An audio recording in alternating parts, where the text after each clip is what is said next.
Bro, work out ముందు stretches చేస్తే injury chances instant గా పెరుగుతాయి. అవేంటి? చలో తెలుసుకుందాం. స్ట్రెచ్చింగ్ అనేవి 2 టైప్స్ ఉంటాయి.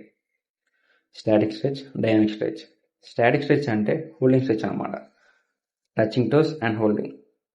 Shoulder stretch, squat stretch. ఇవి మజిల్ని రిలాక్స్ చేస్తాయి.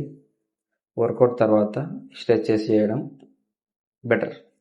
డైనమిక్ స్ట్రెచ్ అంటే movement based warmup. Arm circles, leg swings, hip rotations, lunges. ఇవి మజిల్స్ని యాక్టివేట్ చేస్తాయి. బిఫోర్ వర్కౌట్ చేయడం బెటర్. స్టాటిక్ స్ట్రెచ్ అనేది మనం వర్కౌట్ ముందు చేస్తే ఏమవుతుంది, మన మజిల్స్ అనేవి రిలాక్స్ అవుతాయి. సో స్ట్రెంగ్త్ డిక్రీజ్ అయ్యి స్టెబిలిటీ అనేది లో అవుతుంది. ఇంజురీ ఛాన్సెస్ హై ఉంటాయి. అందుకే వర్కౌట్ తర్వాత స్టాటిక్ స్ట్రెచ్ చేయడం better. Before workout dynamic stretching చేయడం వల్ల మన జాయింట్స్ అనేవి రెడీ అవుతాయి. మజిల్స్ యాక్టివేట్ అవి మొబిలిటీ పెరుగుతుంది. సో మన స్ట్రెంగ్త్ అనేది బూస్ట్ అవుతుంది.